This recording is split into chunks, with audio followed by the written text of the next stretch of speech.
Hey guys, it's San and welcome back to the BulbaSquad. Today we are back at the computer for another spider system, this time over Rebel Clash.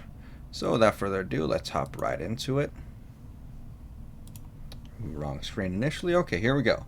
Rebel Clash Spider System. So for those of you who do not know and are brand new to this, the spider system is a way to objectively look over modern sets and get a feel for how exactly they stack up on a 1 to 5 grading scale, and see, quite frankly, how investable they are based off of. No, it's actually not even how investable. We're looking at all the data and organizing it and then putting our own opinion into it after that, on or our own interpretation onto it, on what we think of it. But it's a much more objective interpretation because it's very data driven, as you can tell. We have our constants up here, which just assist any set whenever it's a yes. Sometimes they can hurt if it's a no. I will agree, like diversity. And this is the acronym of SPIDER. This is our grading criteria. There you go. If you want to read them, there you go. You can pause the video. So, Rebel Clash. No Charizard and very low diversity. So I'm actually going to pull up the set right here. Rebel Clash. Really not great because, yes, you can argue that we have the Galarian starters, but I don't think that's too diverse because we don't have any other regions. This is just Galar. Yes, Boss's Orders Giovanni is nice and all, but I don't think that's enough to constitute diversity. So no, shinies, yes, all Sword and Shield sets, I'm pretty sure. Maybe the recent legendary ones haven't had it. Have shiny versions of cards in the back. Waifus, absolutely. As we can tell right here, we have Sonia, Oleana. That might be it, unless if you think Giovanni's a waifu, which I know to some people, he definitely is. He'd be a husbandu. Alright, supply. The way we're grading this is the more supply there is, the worse the grade. The higher the supply, or the lower the supply, the better grade, because the condition for supply is the lower it is, the more ideal it is.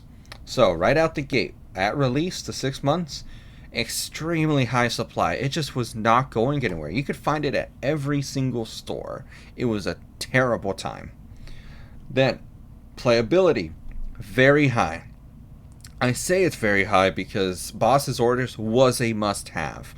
What does it even do? I'm going to look at it real quick before we move on. What does it do? Switch one of your opponent's bench Pokemon with their active Pokemon. Yes, that's why. Because by moving that card, it was just a massive tactical advantage. Everyone wanted it. I think the raw Boss's Orders was like $15. That was actually... Imagine, just a common or a rare being that much. That's surprisingly high. Intrinsic value / price. It's going to be the playable cards have been elevated because of the playable cards elevated because the Boss's Orders was so playable, and it's not just a full art. I believe there was a normal variant of this that wasn't full art. I should have pulled this up with my ad blocker on. Oh well, too late. He should be down here somewhere. There he is, Boss's Orders. That looks like a rare. I don't know what these symbols mean. There it is, rare, good. So you could pull like 3 copies of it in a box if you were extremely lucky. That's why it was so lucrative, because 3 copies, that's $45 on top of your other cards. Deviation, not very high due to the value being shared among things, but I did not give it a 5 thanks to the Boss's Orders being in it. Because if you pull no Boss's Orders, that's a $15 downgrade if you're intrinsic value. If you pull 3, 4, or, man, if you're incredibly lucky, like 5 of them, yeah, you made money with that situation. Expectations, they're just mediocre. Reality, again, it's just mediocre. No one was really expecting too much. They were just excited because it was the second Sword and Shield set. Now, we get to 12 to 24 months. For those of you who don't know, at this time frame, Logan Paul had occurred. We are now going into the 24-month period. Ignore that. Sometimes the computer's stupid. Okay, supply is now 4. Because shockingly enough, we're down to 76 boxes across multiple things. So, I looked at David Adams' Card World.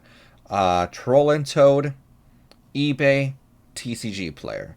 Those four places had around 76 boxes all combined. There's not that many. Even if you hit up your local card shop, they don't have cases among cases of this stuff anymore. It has gone down, whether that's due to people opening things or people are trying to store it to try and invest in it for down the line.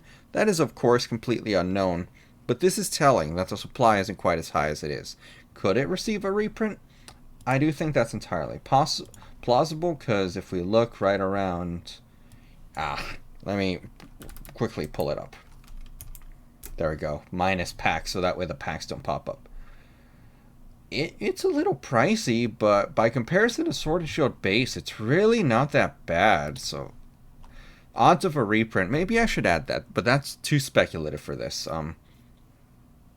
It's fair, but we're getting close to that rotational, so if we got anything, I really don't think it would be all that massive. Playability went down substantially. Still kind of playable with the boss's orders, but we got a trainer's toolkit, the little red ones. I believe, what was it? It came with two or three of the boss's orders cards in it, and that really drove down the price. I think they're only a few bucks a piece now. Deviation, again, can't have high intrinsic value / price. It's $53 for the intrinsic value. Yes, I calculated it out. No graded card can cover the whole price. That's one of the things in modern sets. We have a lot of lottery cards. If you hit them, you can pay for most of the box. The biggest hit, as far as I could tell, was Boss's Orders. That maybe you can get $100 to $150 in PSA 10. If you're very fortunate, you can hit the 10.